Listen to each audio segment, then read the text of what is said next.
Coming up on Tekzilla, we are all excited for the Windows 7 release candidate.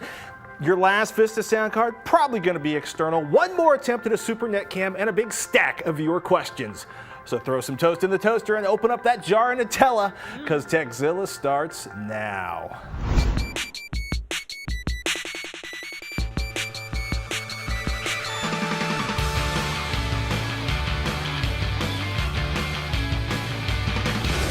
This episode of Tekzilla is made possible by Squarespace, GoDaddy.com, and GameFly.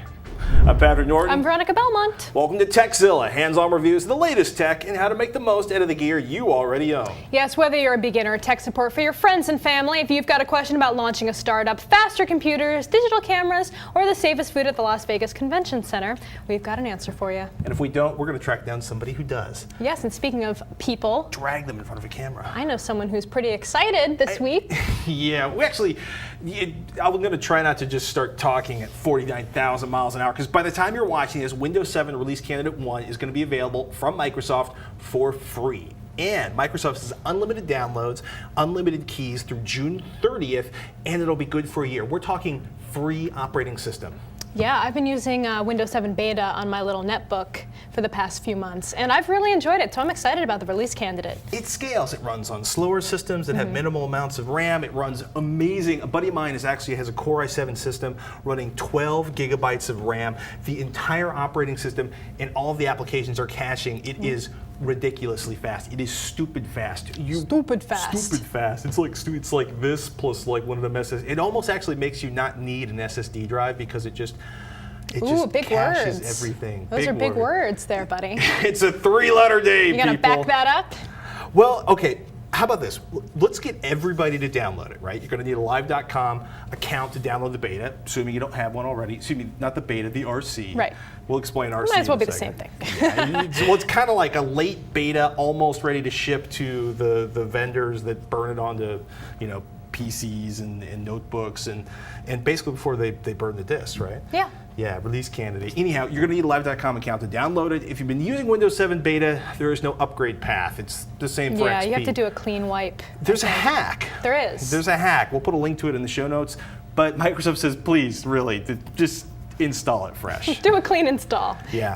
It's kind of annoying because, if you've been working on Windows 7 Beta for quite some time, you've got a lot going on there. It's kind of a pain in the ass to have to save everything and back it up to an external drive and then pump it back on. But hey, it'll work better if you do a clean install. Yeah, you can hack. Just do us a favor and image that sucker before you in case things go horribly and desperately wrong. Mostly it is exactly the same visually. It's pretty much the same thing. Some new wallpapers. Ooh, big new feature. It's XP mode, which essentially is a virtual mode that allows you to run older XP applications. Basically, just any older craptastic applications should run fine in XP mode. It's essentially a virtual machine running inside of Windows 7, so you don't know it's there. And remote media streaming, which I can't wait to get my grubby little paws on, because instead of just streaming stuff throughout your house, they're claiming they have the super easy way to stream media to your laptop or other remote computers. Very cool. If it works. If it works. And you know what? Windows 7 has been working its ass off. My production machine at work has been running Windows 7. We've got it running on 2 machines at home. I'm happy. You're happy with how it's going so far, and so am I. I mean, like I said, I've only been using it for a few months. I was a little bit late on installing the beta. I had it saved and just didn't get around to installing it for a long time because I was trying to make that decision if I wanted to put a Linux distro on the netbook or if I wanted to go with Windows 7 beta. But I'm really happy with my choice. I know the Linux people out there are like, oh, you should have gone with one of the other ones. And I might, instead of doing the RC candidate, I might just go, sorry, that's redundant. the release candidate. The release ATM candidate machine. Major. Well, I might go back to a Linux distro and give it another shot, but... What would be interesting to see what the battery life is on the Linux distro versus like Windows 7, because traditionally Linux power management has been the suck. Yeah, Windows 7 Beta had excellent power management on my netbook, at least. Compared to MIE, which came on my notebook, to Windows 7 Beta, I saw a huge increase in battery life. This is a good thing. It runs on slow machines. I've seen it running on as little as 1 gigabyte RAM on a slower. Gosh, what was that? It was a Pentium 4, like 1 gigabyte of RAM, not great, but still usable. You're gonna need to run the 64-bit version if you want to do the cool guy stuff. Because I was saying, like a friend of mine's got 12 gigabytes of RAM, everything caches into RAM. It is ridiculously fast. You're gonna need to run the 64-bit version to do that. Yeah. They really want to make up for Vista pretty badly, so they're putting a lot of effort into this puppy. Well, they're also, it's like the whole free licenses for a year is also, Microsoft pretty much lost the entire, basically the entire corporate community, like corporate buyers just went, thanks, Vista, no. We'll pass, yes. They passed Thank you, in droves. We'll stay with XP, thank you, yes, Microsoft, yes. Yeah. That's how big businesses talk, right? Let's all wave goodbye to Vista. So what happens if you've been running Windows 7 beta? When they actually come out with Windows 7 proper, is it just going to shut down? Like, will it be unusable, or will they give you some kind of grace period? It's designed to shut down, I want to say August 5th. Okay, so you've got some time to make a choice about it. Yeah, as always, you should be backing up weekly in any case, but yeah, it'll give you a sort of a warning before everything. I don't know exactly, I've never actually been running a beta long enough for it to yank the cord on me, because I always get excited. Anyway. Yeah. Like on software, it just shuts off and whatever, you can't use it anymore, but with an operating system, using it's like... Gmail in beta for what, 4 or 5 years We were now. talking about that on, I did Twit this past weekend, and we were talking about Gmail and beta thing, and Harry McCracken was having an issue with Gmail, and I was like, well, it is beta. You can't really complain. It's pretty much what Google says. Which is so bad to say. It's so awful. Oh my goodness. Our first question of the day comes from Steve on the island of Great Britain. He's got a question about external sound cards. Tekzilla big in the UK right now. That's why I'm after you guys for some help. I need an external sound card, guys. Running the Orion 5.1 USB. Works on XP, doesn't work on Vista. Not a lot does. Want to run 2 channels of sound from my laptop into the sound card. 2 channels out of the sound card into my mixer. Find me something, please. Cheers. Hey Steve, don't you just hate it when things don't update the way you wish they would? Yeah. That was the ultimate story with Vista, huh? Well, God, this should be like We Hate Vista episode. I'm sorry. Yeah, we do hate Vista because it's so easy. But in the case of Vista, they basically came out with a new hardware architecture, new driver architecture. And a lot of vendors were like, no, we're not going to spend the money to write that. Exactly. So you have a few options, especially since you don't need 5.1, as you were mentioning your earlier external sound card has. So that makes things a little bit easier. Outside the usual Creative Sound Blaster XFi options out there, which do have Vista drivers available. I pinged FriendFeed, actually. Finally, it only took them like 18 months. Yeah, they get around to it once after all. Yeah. Anyhow, I pinged FriendFeed to see if anyone had any other favorite Vista-compatible external sound cards. Since it's been a while since I've had to look for a PC external sound card, because I do all my audio stuff on the Mac. I know. There are some that are compatible both ways. I know your personal choice. What's that? What do you think my personal choice is? M-Audio? I do tend to like M-Audio, yeah, but we'll get to that later. Fee 501st made a great recommendation for the EMU sound cards and the 0404 USB 2.0 white box that they have. It seems like it would be a great pick for Steven. They promote it on the homepage as being Vista compatible, so that shouldn't be an issue for you. It's about $100 US on Newegg. They also sell them online in the UK from Etc. and Dolphin Music, so you shouldn't have a problem getting them where you're located. There's also another one that's a little bit more expensive called the Audio Control 1 from Native Instruments. I've never heard of that one. Yeah, and I saw a few people recommending it online. Actually, one of the guys in your YouTube video recommended it, and so I went to go look and learn more about it. And that's going to be available online in the UK also for about $229 US, about 199 euros. Ouch. A little more expensive, like I said, than the last option, but it's definitely Vista compatible. So there's another one, and it'll probably last you for a good long time. I'd be interested to know if any of you guys out there have used it and what you think of it. And then finally, of course, we've got good old M-Audio. Which their products are inexpensive, they deliver excellent audio quality, they only occasionally die with extended use. Yeah. They've got tons of Vista drivers on their website. They don't flat out say that they're all Vista compatible, but if you do a little digging around the site in the download section, they do have drivers there. And they're, of course, Mac and PC compatible right off the bat. It's a good thing. Yeah, it is a good thing. I like it when things work for everything. It just, why not, right? Yeah, and we should also just throw it out there, if you know a Vista driver somewhere or a hack, because sometimes like Arion, A-U-R-E-O-N, Arion, you've got an accent even worse than mine. If sometimes you'll find out that a sound card vendor uses the same chipset as other sound card vendors, in which case you might be able to use the other sound card vendor's driver on your sound card. I didn't think of that. It slipped my mind until right now. Yeah, your current unit doesn't have drivers. They say you don't need drivers for Vista. It should just be plug and play. Yeah, but obviously that's not working for you. So I don't know, maybe poke around on their forums and see if anyone else has had that problem. And make sure you've checked with at least 2 USB cables, just in case. Because there's nothing worse than, like, getting rid of an expensive piece of equipment and finding out there was a bad cable. Oh, that's awful. Hey, want to make me happy? Send us in a video question. Just record yourself in front of a video camera asking a question. Make sure it's no longer than 15 seconds. Upload your question to YouTube and then email us the link to your fabulous video question with video question in the subject line.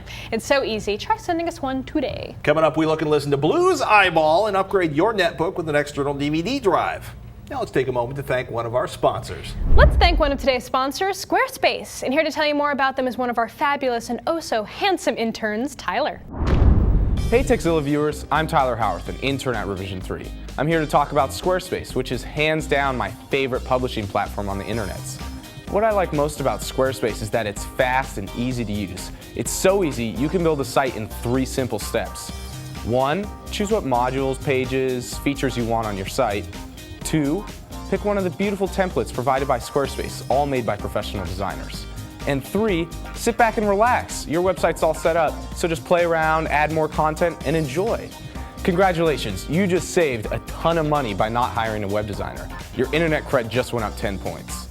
Now, don't let my 3-step program fool you. There is a whole lot more you can do with Squarespace once you've gotten started.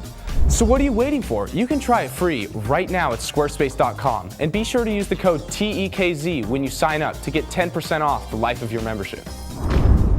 Welcome to this week's freebie download pick. A free program that we find useful, fun, or incredibly interesting. This week's pick, XNView. Our search for the perfect combination of image viewer and image tweaker never ends. Behold our latest find, XNView. Free for personal use, it supports 400 or so graphic file formats, can resize, rotate, crop, remove red eye, and of course has a slideshow. Insert yawn here, who cares, right? Well, it's XNView's ability to organize photos and images. Well, that's where it starts to stand out. Throw in conversion to 50 graphics formats, image capture either from Twain or a built-in screen capture tool, the ability to apply filters and effects along with batch operations to tackle multiple files in one sitting and one click. And things start to get interesting. A bevy of hotkeys, mouse scroll wheel zooming, and Windows shell integration speed up your photo editing sessions right down to right-clicking on a folder or image to launch all of it in XNView. If you're looking for a better all-in-one tool to manage, edit, convert, and print all your digital photos, check out XNView, people. Is it a microphone? Is it a neck cam? Blue, the microphone people have something new, and it is quite adorable. It's called the Eyeball. What's the story, Patrick? Well, it looks exactly like a microphone they came out with a year or 2 ago. And we're going to slide open the case here. We got a USB cable, and look, it looks literally exactly like a microphone they released a year or 2 ago. Condenser mic.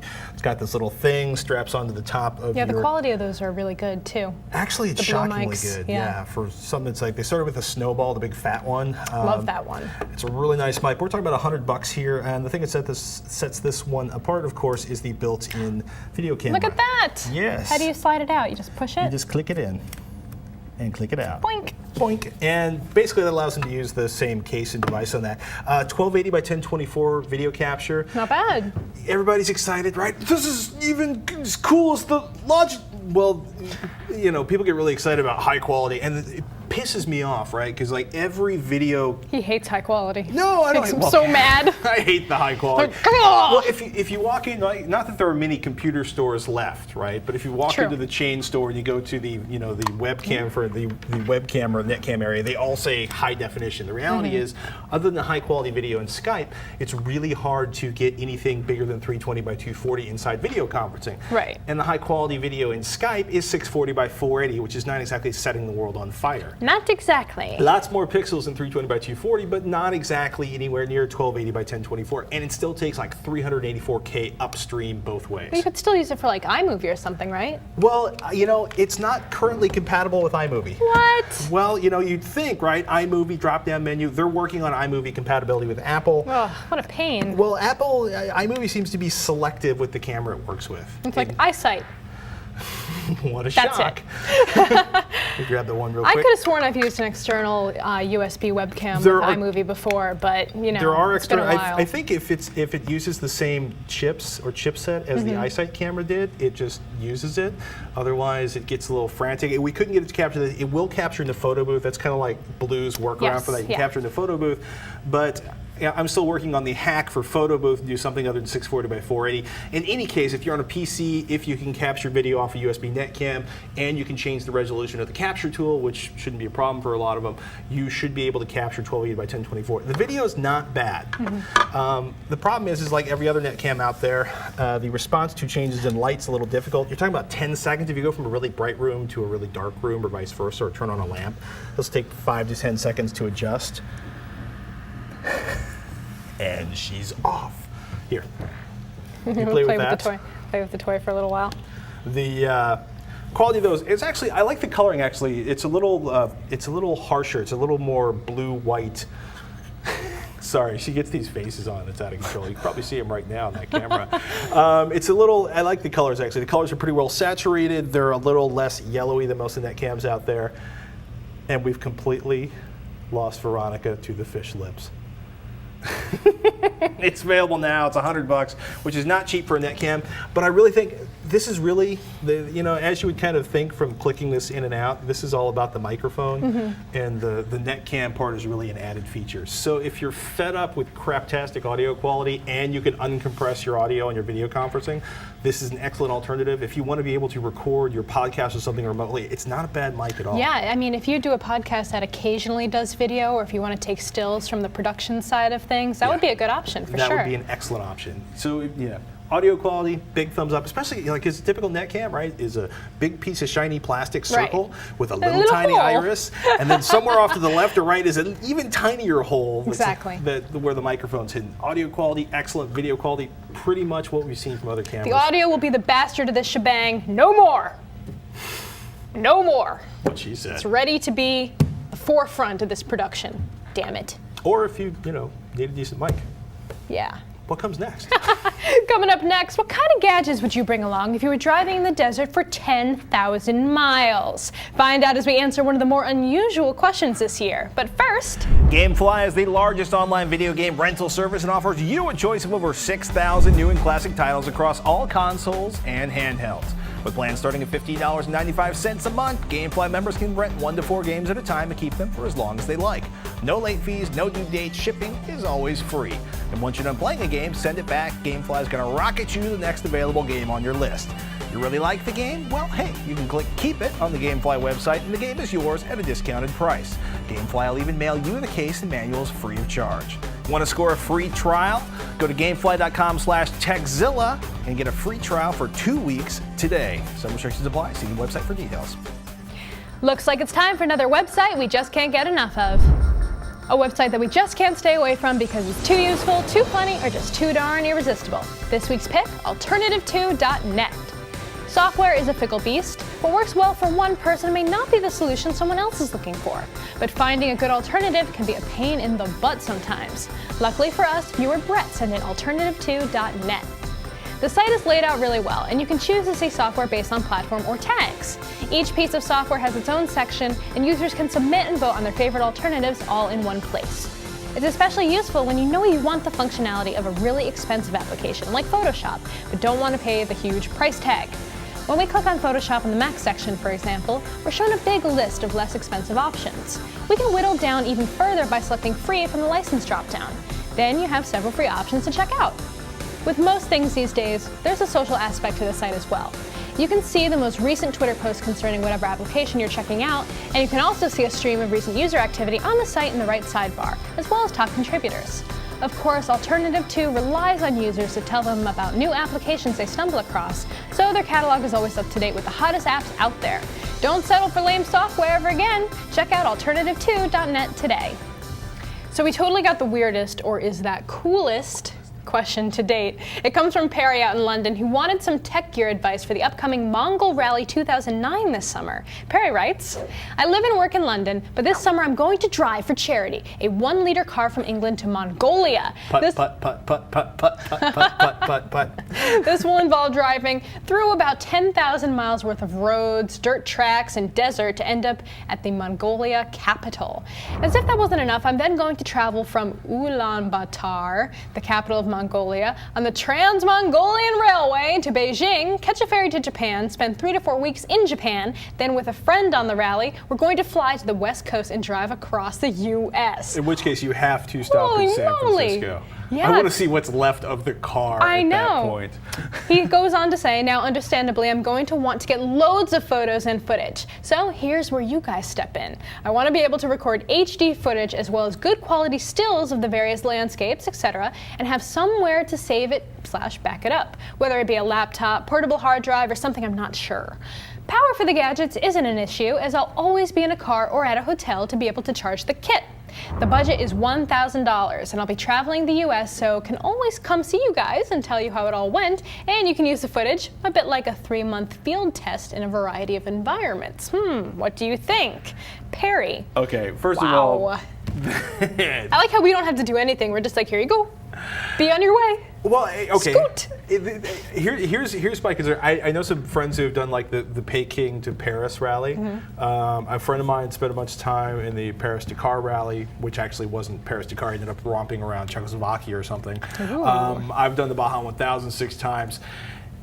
Okay, so HD video footage, high quality stills, and have somewhere to back it up to. And I understand Perry's working with like a $1,000 price cap. Yeah, $1,000 budget. Okay. Beg, borrow a notebook, and get an external hard drive, and get the biggest external hard drive you can. That's going to be your first thing, because there's all the little gadgets that suck pictures off of your flash, your CF drive, your SD drive, get kind of useless. Well, he's probably, if he wants really high quality too, that's going to take up a lot of space, especially if he's shooting in RAW. I would suggest, yeah, shooting a lot of pictures and really taking it easy on the video, because the video is going to fill the hard drive in a ridiculously fast amount of time. The priciest thing you're going to go with is probably going to be the camera. You can go with a still camera that can do HD video, or an HD video camera that can kind of do quality stills.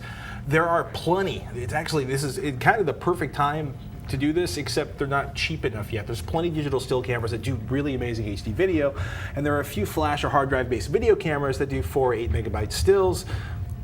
For still cameras, you generally are limited to 4 gigabytes of video for clip. That basically means 12 minutes, somewhere between 15 and 30 frames per second.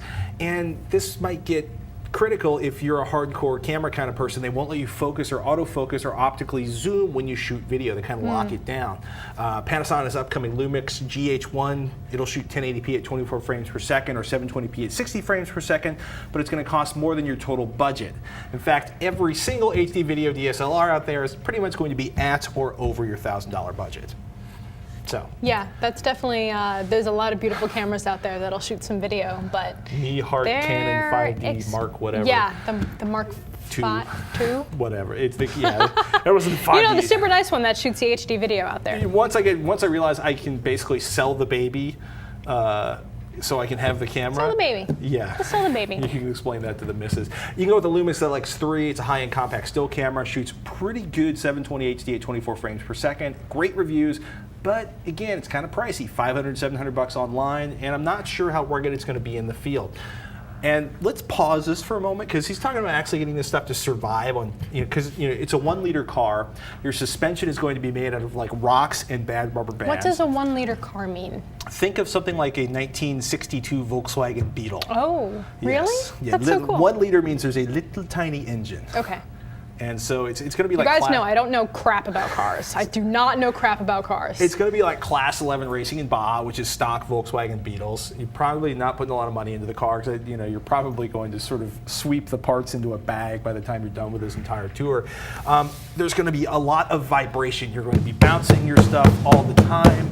You're going to have dust everywhere, especially when you're in the desert. You're going to want to put a filter on the lenses, bring a spare filter because you're going to scratch that one. Get one of those lens cleaning kits with yeah. the air blower.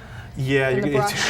Several of those. Well, the biggest issue is actually the best thing you can do is use your camera and then buy like several boxes of, I don't know what the measurement size is in the UK, but they're big 1-gallon freezer bags that seal with a big zipper on the top. Those will keep everything out of your stuff. And basically, as it starts to wear out, break out a new one and throw it in there. And whenever you're not using the camera, put it and seal it in that. Don't leave it laying around the cabin of the vehicle. That's Don't smart. leave it in your lap. That's really smart. And have a big padded bag. If you can find one of those inexpensive sort of like like the goofy, like I can wear my camera on my hip things, like pop rivet that to the dashboard where it's really well supported, and your camera will hang there. You can get to it while you're running around. I'm also assuming you have a co-driver, that you're not going to be like driving in Mongolia while taking pictures. Not safe. Should we Don't do talk that. about more camera options? Yeah, Since I've wandered sure. off here.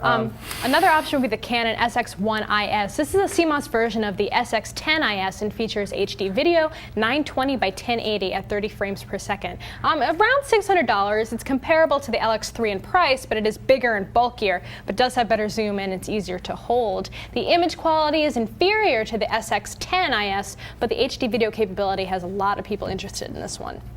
For sure. Yeah. Video For route, sure. flash-based camcorders like the HF100 or the HF200, HD camcorders that'll do 3 megapixel or 3.5 megapixel stills, which are not going to blow up particularly well to 8x10. They use SDHC cards, which is kind of nice because SDHC cards cost no money, so you can bring a giant pile of them and then swap them out when you're in a hotel that actually has electricity running. That's a really good idea, and something he didn't mention in his original email was that you are going to need a lot of extra cards laying around. Right. Because you're not going to have time to transfer all those files over when you're in the thick of it. Like maybe you'll do it at the end of the night while you're at your hotel, but you just want to have cards that you can pop in and out and maybe have a used pile and an empty pile and just kind of rotate them through. I mean, that's what I would do, just have a ton of different SDHC cards laying around. It's really good. Like if it's anything like a Baja 1000, you're going to find yourself like going like, when we did the thing with the Ridge and the Eagle and the two guys with the stick, and you'd be like, oh, that would have been the perfect time to take video. But you're going to be like not running over the people with the stick or the Eagle or whatever it is that's, I'm kind of curious to see if you actually managed to take any pictures. If maybe it's more of a meandering and not like an out of control race. And a good Chances are- cataloging method too. Oh no. Chances are you're going to take more still pics than video. You can go for a digital still camera that can shoot video or the other way around. You could also go for a nice digital still camera and spend like $100, $200 on something like the Mino, which is the HD, like $200, $250 probably on the Mino HD, which is going to have a very limited capacity, and you're not going to be able to sort of load more cards in it. This is where that Kodak becomes really useful. The Kodak. It has the card slot on there. Yes, because you can swap cards in and out. The audio is going to suffer either way because you can't attach a mic or anything except for the most high-end SD, HD cameras, digital still cameras that do HD video. But if moving picture what you're interested in, it's a trade-off. Storage issue. Yeah, well, storage is relatively cheap these days, so he can get a good amount of storage for within his budget range for sure. And you can also get those really wonderful external drives that are pretty rugged. What was that? Was that a Western Digital? The one? No, the LaCie drive, the orange one. I those? wouldn't bother. Like the ruggedized cases are a great idea, but like it's almost like just buy a Pelican case or an OtterBox and put your hard drives in that and the big 3 inches of foam. I mean, they're nice. But you look so badass when you've got like all the rugged gear and you're like, he's I'm gonna ready look for my badass trip. because he's got like Mongolian stuffed into every pore and orifice, and like the little loop from wearing sunglasses for 10 days, and the 1,000-yard stare from the tires he was changing. I guess you can relate to this a little better than I can. Well, I have a more fantastical vision of how this trip will be, and you're like, no, girl, it's dirty. well, what happens though is He's gonna be riding on top of elephants with his like whole gear pack set out in front of him, and that's how I envision it. It may well happen. Stranger Very things romantic. have happened. The thing is, though, is older laptop with DVD burning, external hard drives. DVD burning is probably the cheapest way to do it. Basically, just burn the images and video on the DVDs as you go along, and do duplicates. Or if you happen to get to someplace that has a big fat pipe, upload them to an online storage site, because that way, in case You don't have to carry anything. everyone stop and pray in your preferred language at this point. If like your car burns to the ground because there was I've seen race cars burn to the ground. I know, you're then right. you can at least have it in your bailout bag, or have the stuff backed up when you get a chance to back it up online. That way you've That's got a good idea. some kind of non-hard drive based storage in case everything goes pear-shaped, to use Roger's favorite term. Definitely external USB case, notebook drive, and bring several. they're smaller actually in the notebook drive rather than 3.5-inch drives. They take less power, and they'll usually, if you shop carefully, run off of the USB ports in your notebook.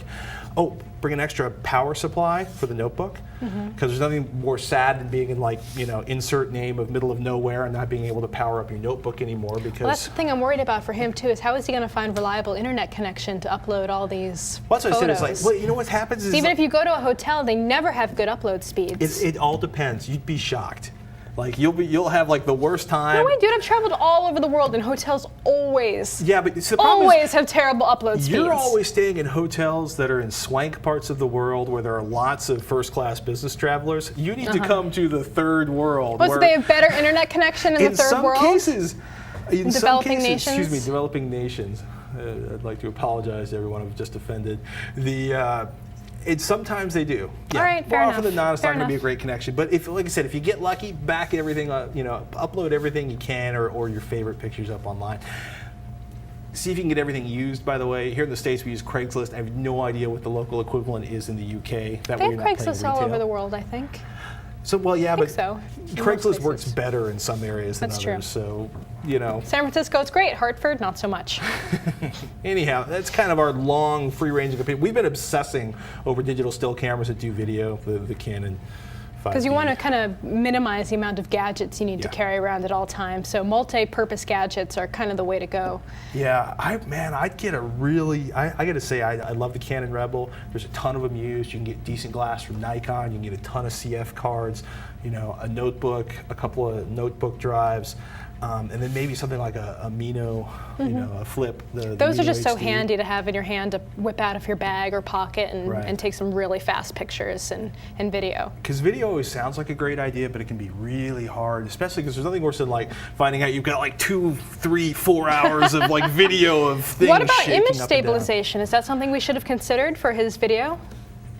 I mean, most have it anyway, but are there any that are better than There's others? image stabilization. Like basically, once you get onto a dirt road, there's doesn't matter. only so much stabilization can do. You're right. You're when right. you're Man, I just bouncing do off the not ceiling have of your this vehicle. like back road kind of We should actually aesthetic down that you do. I just have no idea how it's like. for CES next year. We can actually drive almost the entire way on dirt roads. Yeah, I'm not going to do that. No. Yeah, I'm not going to maybe do Raj that. will No. do it. But Come on, Perry, you Raj. should stop by and say hi when you're on your way through the West Coast. We want to see how everything's going. Yeah. That'd be rad. You tell like everything. Come and do a you little ran interview or into. something. I would love that. Yeah, and let us know how things go. And if you guys have any ideas or suggestions for Perry on his magical mystery tour, send them in to Tekzilla at revision3.com.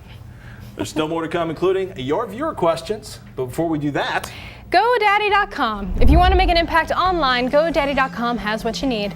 .com names as low as $1.99, plus world-class hosting, fast and easy website builders, and much more. Your website visitors, prospects, and customers are wary of websites and online businesses that aren't what they claim to be, and worried that their personal and financial information might fall into the wrong hands. Turn your visitors' concerns into a competitive advantage with the ironclad protection of a GoDaddy.com secure certificate. Plus, enter code TECH4 when you check out and save an additional 15% on any order of $75 or more. Some restrictions apply. See site for details. Also, be sure to check out revision3.com/GoDaddy for all the Tekzilla GoDaddy deals and codes. Get your piece of the internet at GoDaddy.com. Support us by supporting our sponsors. Brain Tonic is the world's first think drink. It has 0 caffeine and 0 processed sugar, but it's quite effective for increasing mental clarity. The mental focus comes from 2 herbs and 2 natural compounds, and it's sweetened only with organic agave nectar. Place an order of Brain Tonic online at braintonic.com. That's tonic with a Q, and use the coupon code R3 for a discount on your order. So Sean writes in, I have a crap load of old computer parts, and I was wondering how I could extract gold, if there be any, so that I can get some money towards building a supercomputer, LOL, Sean. Arr, gold. Yeah, Arr. you're not that far off, Sean. Yeah, you recycle electronics, cell phones, PCs, old TVs, that ancient VHS. If it doesn't end up in a landfill, somebody's reclaiming the precious metals in there. Mostly copper, lead, though in some cases, little tiny bits of gold and platinum. Arr. Gold. Gold. Typically used in traces on motherboards because it's a particularly fine conductor of electricity. Or copper, actually, is probably pretty much all you're going to find these days in big motherboards, but you never know. You want to extract the precious metals. Well, there's the low-tech route, by melting the metals out over a gas flame like they do in less reputable recycling operations in developing countries, creating disease and seeding havoc. It's actually really bad. Well, if you melt all of the lead out of a motherboard over a big piece of steel over a gas flame, yes, you're basically sucking in lead fumes. It's bad, bad. You could do this at home. I highly recommend you not. It'll take the copper from about 1 million motherboards to pay off a Core i7, much less the supercomputer your little heart desires. Big operations, though, make money by basically recycling without puking into the environment. PCRecycler.net's got a great example. They remove the case, the motherboard battery, any reusable parts. They throw what's left into a giant industrial shredder. If you've ever heard one of these, it is ridiculous. Magnets suck out the ferrous, the steel bits. Wow. So basically, like, imagine, that's cool. Yeah, it's a tree chipper for computer parts. A la Fargo. A la Fargo. Only smaller pieces. The bits left over, they run through a fractionator, which essentially is a drum with knives on the inside, which delaminates the shredded material and liberates the little metal bits that are trapped inside the layers of fiberglass or other whatever resins. Wait, it's a big thing with knives inside of it? This sounds like my worst, this is like out of a horror movie. Well, we'll try not to recycle you. I mean, just the way you're explaining it sounds really terrible. But well, I understand that it's a functional machine. If you're a motherboard or cell phone, this is probably not a particularly pleasant way to go. No. However, it is the way you get all of the metal bits out of the plastic bits. And once the engineering, basically, the engineering magic, they turned the motherboard to dust and they sort it into red metals, copper and other precious metals, aluminum or white metals, and lots of plastics. Those fractions are processed by refineries into raw material, copper, aluminum, gold, platinum. So all in all, probably not the best idea. I mean, it's doable, but it's going to take a major chemistry session to make it worth your while. Yeah, weeks and weeks. You know, look, if you're living in a developing country and the annual salary for a typical person in that country is like $80 a year, this is an incredible way to make a living if you don't mind dying young with a bunch of really incredible cancers. Just donate the stuff, have the stuff properly recycled, keep it out of a landfill. Sell it to people on Craigslist. That might be a better way to get your money out of it. Or your kidney. Kidneys are good. You could always just go with your kidney. Can't sell those you could probably Craigslist, though. It might not buy you a supercomputer. You may have excellent kidneys. I really don't know. But anyway, all right, from extracting precious metals from your old PC hardware, we've got a question from Steve adding an optical drive to his notebook. Steve asks, I need an external DVD drive for installing software and the new OS on my netbook. How much would it cost to build an external CD-DVD drive out of an internal CD-DVD drive from an old PC I already have? Would it be cheaper to buy one? Could I rip the ISOs from my install disk and use some kind of virtual CD-DVD drive? Steve? Yeah, it's kind of funny, right? External DVD drives died a while ago because nobody needed them, right? Yeah. And netbooks are really reviving the lost art of external 5 1/4-inch drive enclosures. This is my own personal one. I use it for an EPC, a couple of home theater PCs. Actually, I bought it for a home theater PC because I have a very small computer that sits right on top of it, and I can read my HD DVD and my Blu-ray drives. Yay. I did have to borrow an external CD-DVD drive to install the Windows 7 beta onto my netbook as well. Yeah, most of the time. I didn't have one at home. You could, right? There are ways of installing from a USB thumb drive if you want to do it, but it's just so much easier to spend the $45 and find an old DVD drive and just build your own external case. Newegg actually offers a couple dozen models, including Mac Alley of all people, Addonics, and about 8 brands I've never heard of.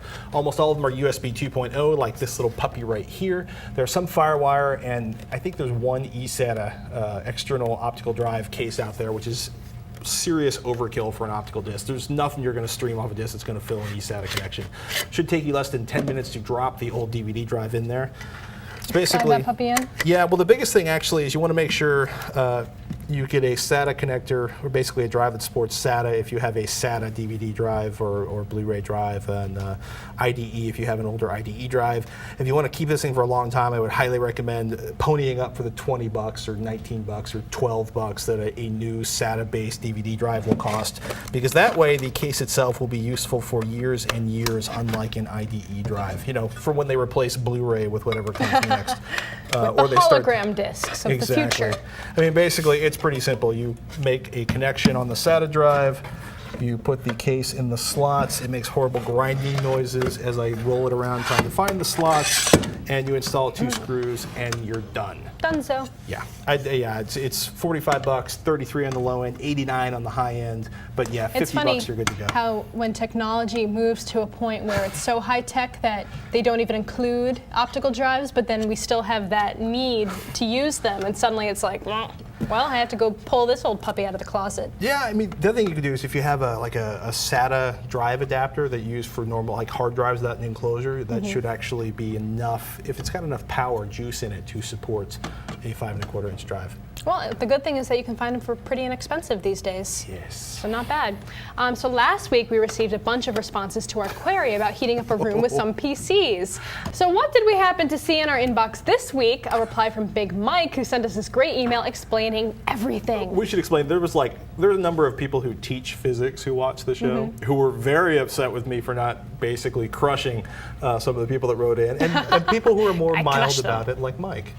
All right, so Mike said, I'm going to school for electrical engineering and have already finished an electrical engineering technology college program, and I just thought you guys should know that on the last episode of Tekzilla, Patrick was right, and no offense intended, but the 2 emails were wrong. A watt is a measure of power, where a BTU is an energy unit. Granted, they are related, but not the same. 1 BTU equals 1.054 kJ kilojoules. One British thermal unit. And 1 watt equals 1 joule. 1 joule, is Joule that per right? second? 1 joule per second? Yeah. Oh geez, this is way out of my realm.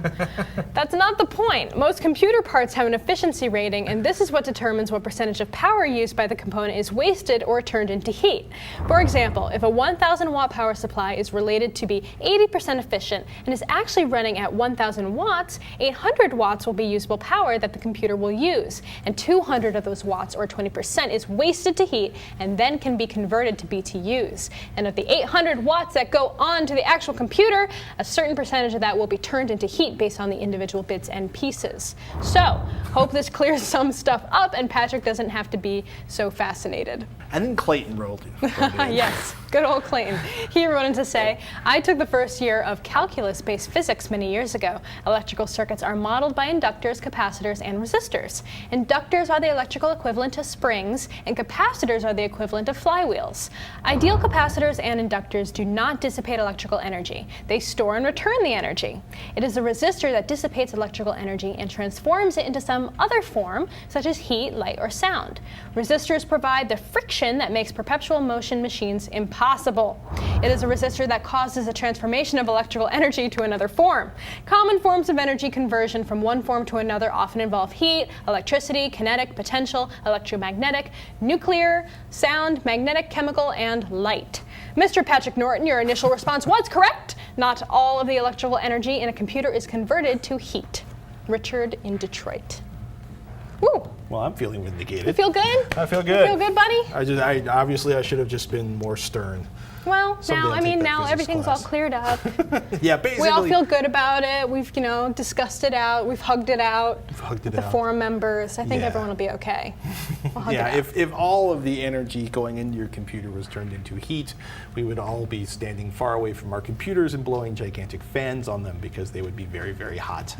Speaking of hot, ladies and gentlemen, Scam School, Brian Bushwood, your source for learning magic, how to fool your friends, and maybe scamming a free drink at the bar. Catch a new episode of Scam School every Thursday only at revision3.com/scamschool. There are some epic tricks this week. Check it out. Epic. And for all of you watching, we live on your questions, so email us, Tekzilla@revision3.com. Tech help, product reviews, how-tos. You ask us, we'll do it. We'll do our darndest, but we need those emails. So don't be shy. Send them in to Tekzilla@revision3.com. Even better, send us in a video question. Think of all the fun you can have and the admiration of your friends and family when they see your shiny mug on our shiny show. Just keep it to 15 seconds or less, upload it to YouTube, and send us the link in an email with video question in the subject line. And of course, you can visit our forums at revision3.com/forum. Share your thoughts, ideas, or comments with other fans of the show and argue about, turning electricity and things into heat or not, or capacitors and resistors and all that hoo-ha. Thank you guys so much for watching. I'm Patrick Norton. I'm Veronica Belmont. Until next time, you've been watching Tekzilla. And download Windows 7 Release Candidate 1. We're going to be talking a whole bunch about it. Do it. Next week. It'll be fun. Bye, y'all.